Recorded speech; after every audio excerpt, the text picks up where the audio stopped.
Oh, good afternoon, YouTube and subscribers, friends, and family that have subbed me. I'm making this video because very strange things are going on in the world today.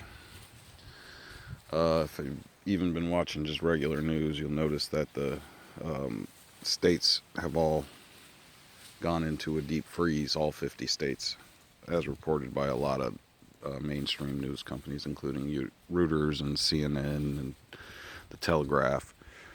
But what they're not telling you is that we're going to have some pretty strong crop failures. We're going to have some really deep energy problems due to the strain on the system. People are going to need to start cutting trees down. Let me go back into the Dark Ages, which was the first mini ice age. From this time here, going backwards in time. And it got so cold, most of Europe was clear cut, people just burning wood like crazy. There was smog everywhere. It was pretty devastating. We live in this now. We're here in this world where it's starting to happen again. Are we going to have a mini ice age? We're going to have a pretty deep ice age. Well, it's the numbers are showing that it's going to get pretty bad pretty quick. And it's going to get crazy cold for a very long time. We are going to have upticks in heat that are going to be nothing like we've known or grown to know. And we'll survive. It's not going to be an end of the world type situation. People aren't just going to all die. But there are going to be a lot of people who are going to die due to the misinformation given to them by people in the media, or information withheld from them by people all over the world due to either just stupidity or trying to keep people from freaking out too bad. Well, that brings a lot of different things into light. I'm going to start out with what I know and what I can observe and what I understand about this. Number one, our magnetic field has reduced in size quite significantly. And how can you tell? You can go out right now. I'm standing outside. You can see it's fairly cold. The wind's probably maybe at about 20 degrees down here. But the sun on my face is very warm. Actually, my face is warm. The only thing that's cold is when the wind hits me. If there's no wind, I'm actually warm. During this past summer, I've got pictures of my thermometer outside showing well over 120 degrees in the sun.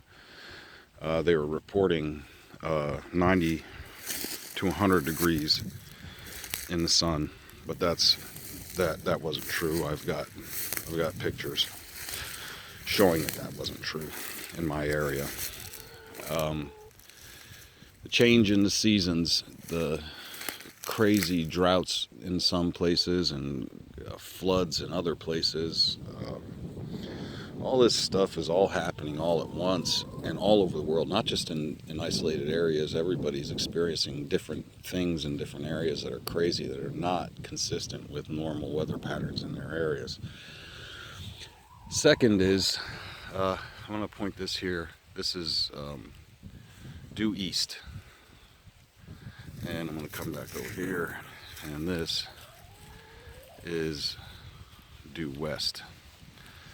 Now, last night, the sun, remember this is due east, the sun rose here north of east and set here northwest. The moon follows the ecliptic. The ecliptic is the path of the sun across the sky, and traditionally and for thousands of years, the sun has progressed across the sky in the summertime, high summer, east to west, and high winter, southeast, southwest. Right now, the sun's a little high in the sky. It probably should be lower, but it's still rising in the southeast and setting in the southwest. So the ecliptic is fairly normal. As we start to see that the moon the orbit of the moon is has changed. The moon is out of its orbit, which is going to have an effect on tides, which is going to have an effect on a lot of things. But this is happening because the magnetosphere is shrinking due to our lack of because our magnetic field is shrinking. So the magnetopause is shrinking, and the magnetopause is the end of the magnetosphere. If you ever seen the pictures on the internet of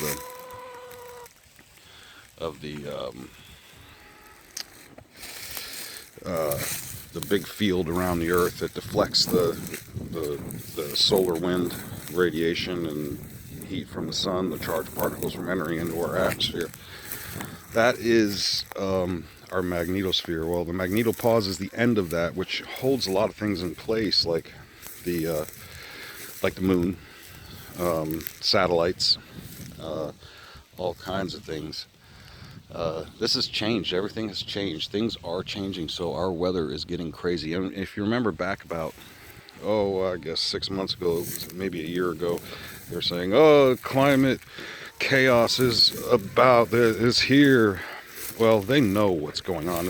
They're not stupid. And these guys are really smart that are there. The guys I went to college with, and the people who do this for a living, they know what's happening. So the people in charge know what's happening, but they're not telling you because they don't want panic, which is understandable. But we can avert panic by informing the public and having people go back to small farming, go back to small communities. But they don't want that because it interrupts their system of money and power and greed. Well, we're in a place right now where we're going to have to make some really hard decisions on our level, on the bottom level here, the bottom of this pyramid, because either we're going to die from starvation because the food system will collapse. The factory farming is no longer going to be capable of producing enough food to feed everybody. Small farms are going to be the only way to mitigate starvation. And knowing what grows around you and what is happening in the world today, like this right here, this plant right here, pretty easy to tell what it is. It's got the silver black leaves and the little yellow flowers on top.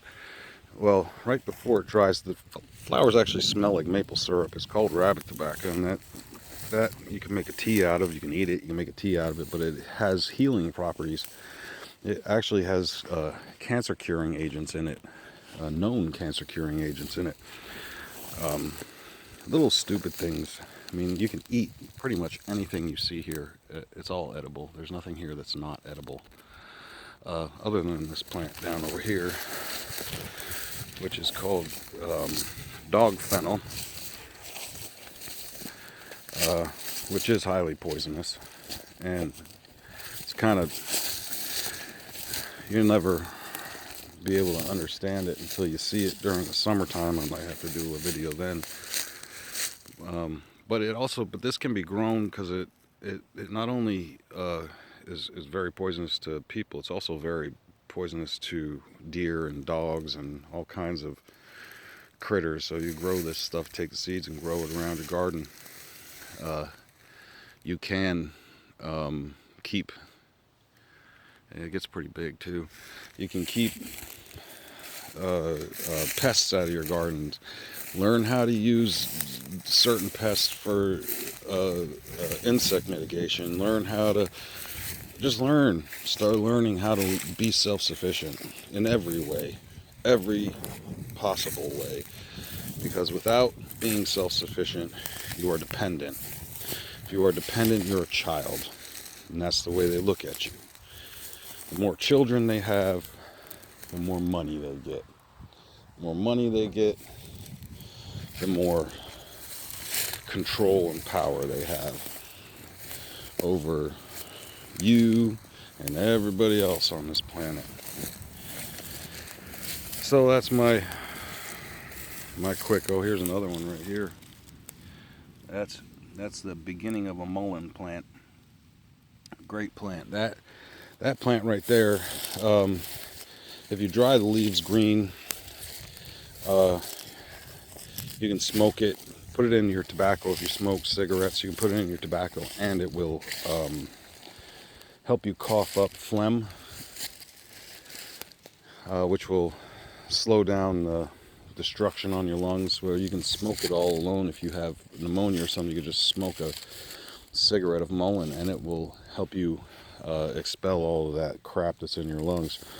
Great plant. You can make a tea out of it. It's an expectorant that way as well, which just works better when you smoke it.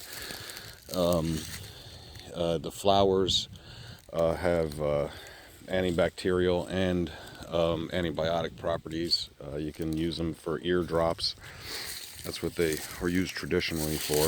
You know, we've lost all of this. We've lost everything. We've lost who we are. We've lost how to live. You know, we came here, and the Northern Europeans came to this country and just killed off all the Indians who had so much knowledge and understanding about where we are and what we do.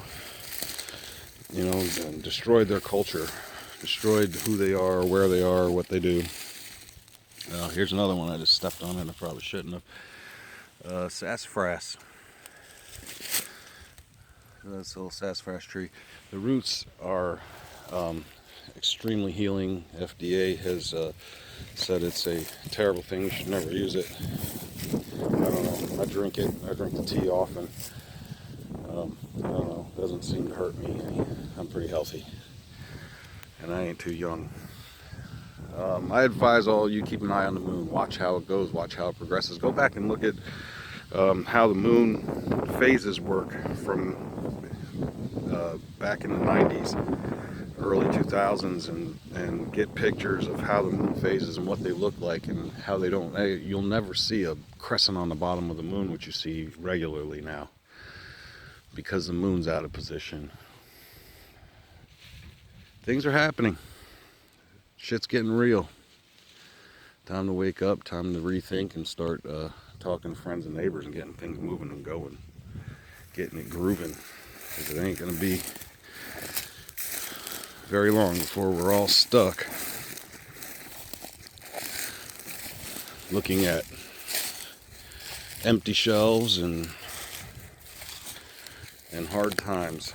That's my Dusty rooster. He's a good dog. Huh, Dusty? And that's Brandy dog. She's a good dog too. And my chickens. And I'm starting to do that Uga culture or whatever the hell it is. I'm starting to do that. I was doing it, didn't even know it. Piling things up in the garden just to make them work. I went from bucket gardening to bale gardening to now I'm doing these mounds. Well, we'll see how they work out. Well, in either direction, let's get the word out there. Open this up to everybody and let people realize what's going on. Until next time, out.